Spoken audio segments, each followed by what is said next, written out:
प्रस्तुत है इस पुस्तक का अध्याय 7, जिसका शीर्षक है नगर प्रशासन, पृष्ठ 65 से पृष्ठ 74 तक।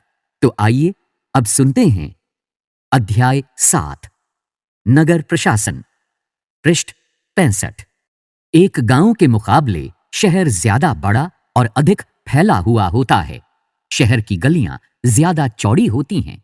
यहाँ के बाजारों में ज्यादा भीड़ भाड़ होती है। पानी और बिजली की सुविधाएं होती हैं। अस्पताल होते हैं। यहाँ बहुत ज्यादा वाहन होते हैं और यातायात को नियंत्रित करना पड़ता है। क्या आपने कभी सोचा है कि ये सब इतने सुचारू रूप से कैसे चलता है? कौन सी संस्था इन सब के लिए जिम्मेदार होती है? कैसे निर्णय लिए जाते हैं? कैसे योजनाएं बनाई जाती हैं? कौन लोग हैं जो ये सारा काम करते हैं? आइए उत्तर ढूंढने की कोशिश करते हैं। इस पृष्ठ पर शहर की एक गली का चित्र दिखाया गया है, जिसमें कुछ बच्चे क्रिकेट खेल रहे हैं। तो रिक्शे पर सब्जी बेचने वाले से कुछ लोग सब्जी खरीदते हुए दिखाई दे रहे हैं। इतवार की एक अलसाई हुई दोपहर थी, जब माला और उसके साथी शंकर, जहांगीर और रेहाना गली में क्रिकेट खेल रहे थे। शंकर ने बड़ा अच्छा ओवर फेंका था और रेहाना आउट होते होते बची थी। रेहाना के आउट न होने से शंकर हताश हो रहा था। इसीलिए उसने इस उम्मीद से कि वो कैच आउट हो जाएगी, एक शॉर्ट बॉल फेंक दी। हुआ उल्टा। रेहाना ने इतनी तेजी से बल्ला घुमाया कि गेंद ऊपर गई और गली की ट्यूबलाइट टूट गई। रेहाना चिल्लाई, अरे ये मैंने क्या कर दिया? तो शंकर तपाक से बोला, अरे हम ये नियम बनाना भूल गए थे कि अगर तुम्हारी गेंद से गली की ट्यूबलाइट टूट जाएगी तो तुम आउट मानी जाओगी।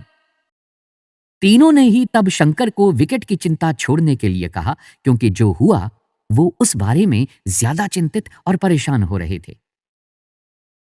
पिछले हफ्ते उनसे निर्मला मौसी की खिड़की टूट गई थी, जिसको बदलने के लिए अपने जेब खर्च में से पैसे देने पड़े थे। क्या अब दोबारा जेब खर्च में से पैसे देने पड़ेंगे?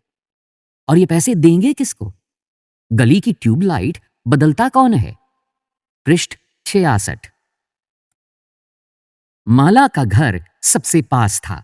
चारों भागकर माला के घर गए और उसकी मां को सब कुछ बता दिया। सारी बात सुनकर माला की मां ने कहा कि उन्हें इस बारे में कुछ खास तो पता नहीं, बस यही मालूम है कि ये नगर निगम की जिम्मेदारी होती है। उन्होंने सुझाया, यास्मीन खाला से पूछना चाहिए। वे हाल ही में नगर निगम से सेवानिवृत्त हुई हैं। जाओ उनसे पूछ लो, और माला तुम जल्दी घर वापस आना।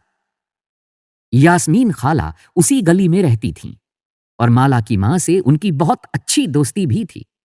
चारों दौड़कर खाला के घर पहुंचे और जैसे ही उन्होंने दरवाजा खोला, वे एक साथ पूरा किस्सा सुनाने लगे।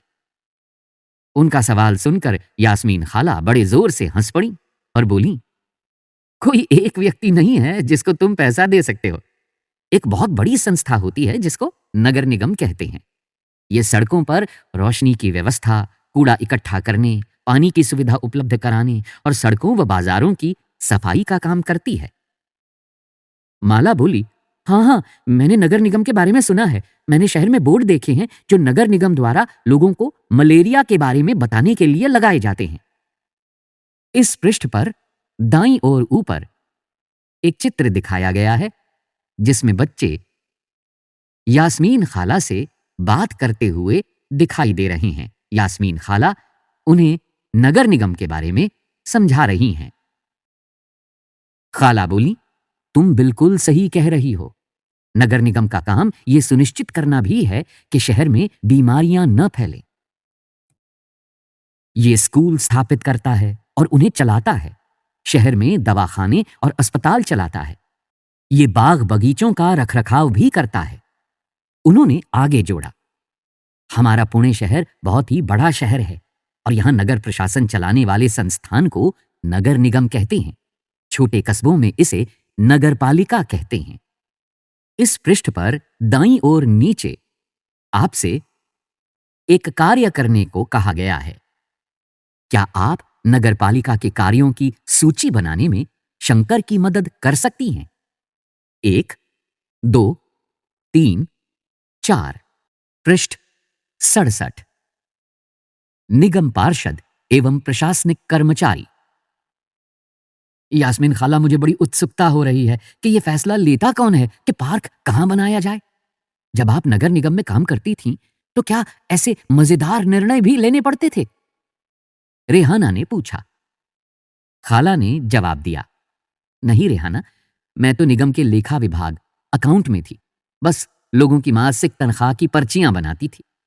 चूंकि शहर का आकार बहुत बड़ा होता है, इसलिए नगर निगम को कई निर्णय लेने होते हैं। इसी तरह शहर को साफ रखने के लिए बहुत काम करना पड़ता है। ज्यादातर निगम पार्षद ही ये निर्णय लेते हैं कि अस्पताल या पार्क कहां बनेगा। शहर को अलग अलग वार्डों में बांटा जाता है और हर वार्ड से एक पार्षद का चुनाव होता है। नगर निगम के कुछ निर्णय ऐसे होते हैं जो सारे शहर को प्रभावित करते हैं। ऐसे जटिल निर्णय पार्षदों के समूह द्वारा लिए जाते हैं। कुछ पार्षद मिलकर समितियां बनाते हैं जो विभिन्न मुद्दों पर विचार विमर्श करके निर्णय लेती हैं। उदाहरण स्वरूप, एक बस स्टैंड को बेहतर बनाना है, या किसी भीड़ भाड़ वाले बाजार का कचरा ज्यादा नियमित रूप से साफ करना है, या फिर शहर के मुख्य नाले की सफाई होनी है। पार्षदों की समितियां ही पानी, कचरा जमा करने और सड़कों पर रोशनी आदि की व्यवस्था करती है। इस पृष्ठ पर दाहिनी ओर ऊपर 2 नीली रेखाओं के बीच आपसे कुछ रिक्त स्थान भरने के लिए कहा गया है। इन वाक्यों के खाली स्थान भरिए। पंचायत के चुने हुए सदस्यों को रिक्त स्थान कहते हैं। शहर विभिन्न रिक्त स्थान में बटा हुआ होता है। नगर निगम के चुने हुए सदस्यों को रिक्त स्थान कहते हैं। पार्षदों के समूह उन मुद्दों पर काम करते हैं जो रिक्त स्थान को प्रभावित करते हैं। पंचायत और नगरपालिका के चुनाव प्रत्येक रिक्त स्थान वर्ष में होते हैं। पार्षद अगर निर्णय लेते हैं तो आयुक्त के नेतृत्व में दफ्तर के प्रशासनिक कर्मचारी उन निर्णयों रिक्त स्थान। जब एक वार्ड के अंदर की समस्या होती है तो वार्ड के लोग पार्षद से संपर्क कर सकते हैं। उदाहरण के लिए, अगर बिजली के खतरनाक तार लटक कर नीचे आ जाएं, तो स्थानीय पार्षद बिजली विभाग के अधिकारियों से बात करने में मदद कर सकते हैं। जहां पार्षदों की समितियां एवं पार्षद विभिन्न मुद्दों पर निर्णय लेने का काम करते हैं, वहीं उन्हें लागू करने का काम आयुक्त, कमिश्नर और प्रशासनिक कर्मचारी करते हैं। आयुक्त और प्रशासनिक कर्मचारियों की सरकार द्वारा नियुक्ति की जाती है, जबकि पार्षद निर्वाचित होते हैं। तो नगर निगम में ये निर्णय लिए कैसे जाते हैं? रेहाना ने पूछा। वो कभी सोचना बंद ही नहीं करती। पृष्ठ 68। बच्चों के सवालों से खुश होते हुए यास्मीन खाला ने जवाब दिया, सारे वार्डों के पार्षद मिलते हैं और सबकी सम्मिलित राय से एक बजट बनाया जाता है। उसी बजट के अनुसार पैसा खर्च किया जाता है। पार्षद ये प्रयास करते हैं कि उनके वार्ड की विशिष्ट जरूरतें परिषद के सामने रखी जा सकें। फिर ये निर्णय प्रशासनिक कर्मचारियों द्वारा क्रियान्वित किए जाते हैं। खाला बड़ी खुश थीं, क्योंकि किसी बड़े व्यक्ति ने तो आज तक उनके काम के बारे में पूछा नहीं था। बच्चों के सवालों ने उन्हें अपने अनुभव बांटने का एक मौका दिया था। इस पृष्ठ पर बाईं ओर नीचे हरे रंग के बक्से में नगर निगम के बारे में महत्वपूर्ण जानकारी दी गई है। नगर निगम को पैसा कहां से मिलता है? इतने सारे काम करने के लिए बहुत सारा पैसा चाहिए। निगम ये राशि अलग अलग तरीकों से इकट्ठा करता है। इस राशि का बड़ा भाग लोगों द्वारा दिए गए कर यानी टैक्स से आता है। कर वो राशि है जो लोग सरकार द्वारा उपलब्ध कराई गई सुविधाओं के लिए सरकार को देते हैं। जिन लोगों के अपने घर होते हैं, उन्हें संपत्ति कर देना होता है और साथ ही पानी एवं अन्य सुविधाओं के लिए भी कर देना होता है। जितना बड़ा घर उतना ज्यादा कर। निगम के पास जितना पैसा आता है उसमें संपत्ति कर से केवल 25 से 30% पैसा ही आता है। शिक्षा पर भी कर लगता है। अगर आप किसी दुकान या होटल के मालिक हैं तो उस पर भी कर देना पड़ता है। अगली बार जब आप सिनेमा देखने जाइएगा तो टिकट पर ध्यान से देखिएगा, हमें मनोरंजन के लिए भी कर देना पड़ता है। इस तरह अमीर लोग संपत्ति कर देते हैं, वहीं जनसंख्या का एक बड़ा हिस्सा सामान्य तरह के कर अधिक देता है। शंकर ने बड़ी उत्सुकता से पूछा, अपना शहर तो इतना बड़ा है, इसकी देखभाल के लिए बहुत लोगों की जरूरत पड़ती होगी। खाला, तब तो नगर निगम में ढेर सारे लोग काम करते होंगे। वो अब तक क्रिकेट के मैच और अपने अधूरे ओवर की बात बिल्कुल भूल चुका था। दरअसल शहर में काम को अलग अलग विभागों में बांट देते हैं। जैसे जल विभाग होता है, कचरा जमा करने का विभाग, उद्यानों की देखभाल का विभाग, सड़क व्यवस्था का विभाग इत्यादि। मैं नगर निगम के सफाई विभाग में थी, उसी के लेखा विभाग में हिसाब किताब का काम करती थी। खाला बड़े इत्मीनान से बता रही थी। फिर बच्चों के खाने के लिए रसोई से कबाब लाने चल पड़ी। जहांगीर ने रसोई में खड़े खड़े तेजी से अपने कबाब खा लिए, फिर ऊंची आवाज में वहीं से बोला, यास्मीन खाला, नगर निगम जिस कूड़े कचरे को इकट्ठा करता है वो जाता कहां है? बाकी बच्चे अभी कबाब खा ही रहे थे। यास्मीन खाला ने बताना शुरू किया। इस सवाल का जवाब बड़ा मजेदार है। जैसा कि तुम जानते हो, कचरा लगभग हर गली में ही फैला रहता है। पहले हमारे पड़ोस का भी यही हाल था, चारों तरफ कूड़ा फैला रहता था। अगर कूड़े को इकट्ठा करके हटाया न जाए तो मक्खियां भिन भिनाती रहती हैं और आसपास कुत्तों, चूहों का जमावड़ा हो जाता है। लोग इसकी बदबू से बीमार भी पड़ जाते हैं। एक और बुरी बात यह थी कि बच्चों ने गली में क्रिकेट खेलना छोड़ दिया था, क्योंकि उनके घर वालों को यही डर लगा रहता था कि गली में अधिक समय रहने से बच्चे बीमार ना पड़ जाएं। इस पृष्ठ पर एक चित्र में एक कबाड़ी वाले के यहां पुनर्चक्रण को दिखाया गया है। पुनर्चक्रण कोई नई चीज नहीं है। तस्वीर में दिख रहे व्यक्ति की तरह कई लोग बड़े लंबे समय से कागज, कांच, प्लास्टिक और धातु का पुनर्चक्रण कर रहे हैं। घरेलू प्लास्टिक के पुनर्चक्रण में कबाड़ी वाला एक मुख्य भूमिका निभाता है। लोगों का विरोध। यास्मीन खाला ने अपनी बात जारी रखी। मोहल्ले की औरतें इन सबसे बड़ी नाराज थीं। वे सलाह लेने मेरे पास भी आईं। मैंने उन्हें कहा कि मैं विभाग के किसी अधिकारी से इस मामले में बात करने की कोशिश करूंगी, मगर मैं भी निश्चित तौर पर यह बात नहीं कह सकती थी कि इसमें कितना समय लगेगा। इस पर गंगाबाई ने बताया कि हमें अपने वार्ड के पार्षद के पास इस समस्या को लेकर जाना चाहिए। आखिर वोट देकर उसे हमने चुना है, उसके सामने हमें विरोध प्रदर्शन करना चाहिए। गंगाबाई ने महिलाओं के एक छोटे समूह को इकट्ठा किया और पार्षद के घर पहुंच गईं। सभी औरतें घर के सामने जाकर नारे लगाने लगीं। तब पार्षद घर के बाहर निकले और उन्होंने उनकी समस्या के बारे में पूछा। गंगाबाई ने अपने मोहल्ले की खराब हालत बयान की। पार्षद ने उन महिलाओं से वादा किया कि वे अगले दिन उनके साथ आयुक्त से मिलने जाएंगे। साथ ही उन्होंने गंगाबाई को मोहल्ले के सारे वयस्कों से एक अर्जी पर दस्तखत करवाने के लिए कहा। अर्जी ये थी कि उनके मोहल्ले से कचरा उठाने की नियमित व्यवस्था की जाए। उन्होंने सुझाव दिया कि कल आयुक्त से मिलने जाते समय स्थानीय सफाई अभियंता यानी इंजीनियर को भी साथ ले जाना अच्छा रहेगा। इससे फायदा होगा क्योंकि सफाई अभियंता भी आयुक्त को बता सकेगा कि हालत कितनी खराब है। उस दिन पूरी शाम बच्चे घर घर का चक्कर लगाते रहे ताकि अर्जी पर ज्यादा से ज्यादा परिवारों के लोगों के दस्तखत लिए जा सकें। पृष्ठ 70। अगली सुबह बहुत बड़ी संख्या में महिलाएं पार्षद और सफाई अभियंता के साथ नगर निगम के दफ्तर गईं। आयुक्त पूरे समूह से मिले, पर वे बहाना बनाने लगे कि नगर निगम के पास पर्याप्त संख्या में ट्रक उपलब्ध नहीं हैं। गंगाबाई ने तपाक से कहा, लेकिन लगता है कि आपके पास अमीर इलाकों से कचरा उठाने के लिए पूरे ट्रक हैं। जहांगीर ने झट से कहा, इससे आयुक्त का तो मुंह ही बंद हो गया। और नहीं तो क्या, उसने फौरन इंतजाम करने के लिए कहा। यास्मीन खाला ने बताया। गंगाबाई ने आयुक्त को चेतावनी दी कि अगर 2 दिन के अंदर काम नहीं हुआ तो नगर निगम के सामने बहुत बड़ी संख्या में महिलाएं धरने पर बैठ जाएंगी। तो क्या गलियों की सफाई हो गई? रेहाना ने झट से पूछा, जो कभी चीजों को अधूरा नहीं छोड़ती थी। 2 दिन तक कुछ भी नहीं हुआ। वो तो जब एक बहुत बड़े समूह ने विरोध प्रदर्शन किया, जोरदार नारे लगाए, तब जाकर बात बनी। अब मोहल्ले की सफाई नियमित रूप से होने लगी है।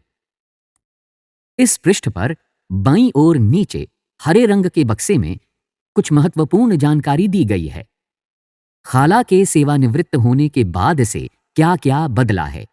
यास्मीन खाला ने बच्चों को जो नहीं बताया वो ये है कि हाल के समय में पैसा बचाने के लिए कई नगर निगमों ने कचरा उठाने और उसे ठिकाने लगाने के लिए निजी ठेकेदार रख लिए हैं। इसको निजीकरण कहते हैं। इसका मतलब है कि जो काम पहले सरकारी कर्मचारी करते थे वे काम अब निजी कंपनियां करती हैं। निजी ठेकेदार जिन मजदूरों को कचरा जमा करने और उठाने के काम पर लगाते हैं उन्हें बहुत कम पैसा देते हैं। उन मजदूरों की नौकरी अस्थायी होती है। कचरा उठाने का काम काफी खतरनाक भी होता है। अक्सर उनके पास अपनी सुरक्षा के साधन नहीं होते हैं। अगर काम करते हुए वे घायल हो जाएं तो उनकी देखभाल करने वाला कोई नहीं।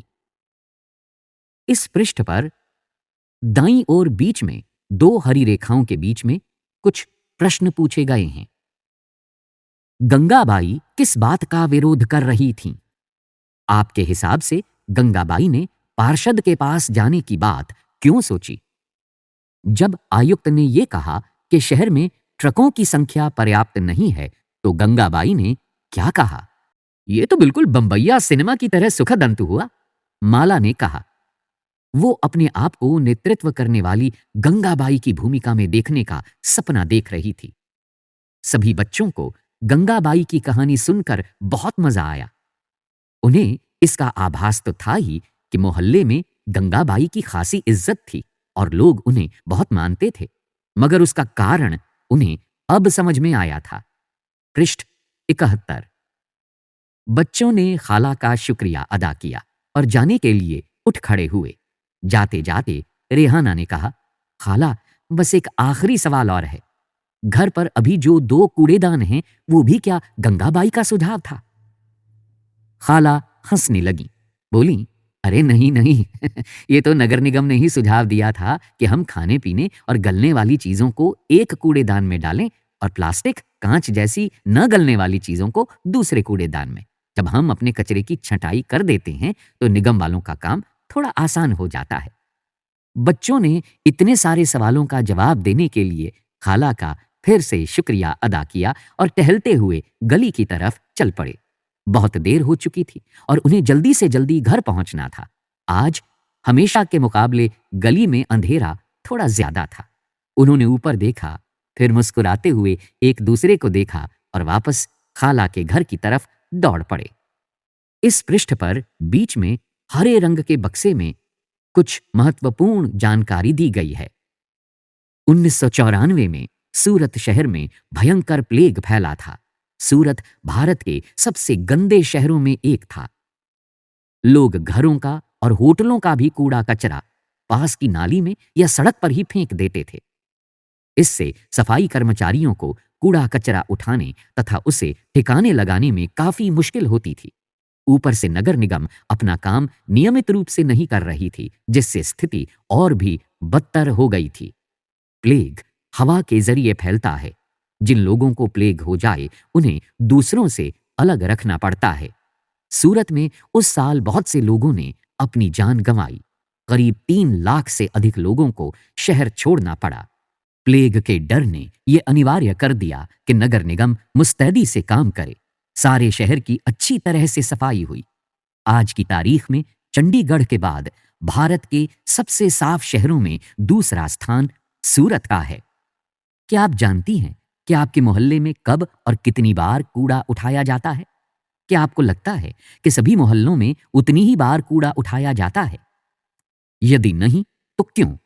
चर्चा करें।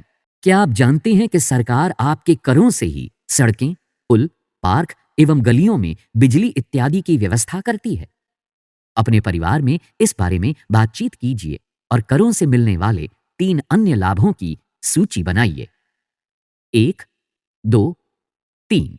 पृष्ठ 72। अभ्यास 1। बच्चे यास्मीन खाला के घर पर क्यों गए? 2। नगर निगम के कार्य शहर के निवासियों के जीवन को किस तरह प्रभावित करते हैं? ऐसे 4 तरीकों के बारे में लिखिए। 3। नगर निगम पार्षद कौन होता है? 4। गंगाबाई ने क्या किया और क्यों? 5। नगर निगम अपने काम के लिए धन कहां से प्राप्त करता है? 6। चर्चा कीजिए। इन चित्रों में कूड़ा इकट्ठा करने व उसको ठिकाने लगाने की विभिन्न विधियों को देखें। चित्र 1। चित्र 2। क। आपके विचार से कौन सी विधि कूड़े का निपटारण करने वाले व्यक्ति के लिए सुरक्षित है? ख। पहले चित्र में कूड़ा इकट्ठा करने का जो तरीका दिखाया गया है उसमें क्या क्या जोखिम हैं? ग। क्या आप सोचती हैं कि जो लोग नगर निगम में काम करते हैं उनके पास अपने कूड़े के निपटारण की व्यवस्थित सुविधाएं क्यों नहीं हैं? 7। शहर में बहुत सारे लोग घरेलू नौकरों की तरह काम करते हैं, दूसरे के घरों को साफ रखते हैं। उसी तरह बहुत से लोग नगर निगम के लिए काम करते हैं और शहर को साफ सुथरा रखते हैं। इसके बावजूद जिन बस्तियों में वे रहते हैं वहां काफी गंदगी होती है। इसका कारण ये है कि इन बस्तियों में पानी एवं सफाई की सुविधा विरले ही होती है। नगर निगम इसके लिए अक्सर बस्तीवासियों को ही दोषी ठहराती है कि जिस जमीन पर वे गरीब लोग अपना मकान बनाते हैं वो उनकी नहीं होती और न ही वे सरकार को कोई कर देते हैं। जबकि मध्य वर्ग के रिहायशी इलाकों में पार्क बनाने, गलियों में रोशनी की व्यवस्था करने और नियमित कूड़ा जमा करने आदि के काम पर जितना नगर निगम खर्च करता है उसकी तुलना में वहां रहने वाले लोग बहुत कम कर देते हैं। पाठ में भी आपने पढ़ा है कि नगर निगम को संपत्ति कर से कुल 25 से 30% ही आय होती है। क्या आपको लगता है कि निगम को बस्तियों की सफाई पर ज्यादा खर्च करना चाहिए? ये क्यों महत्वपूर्ण है?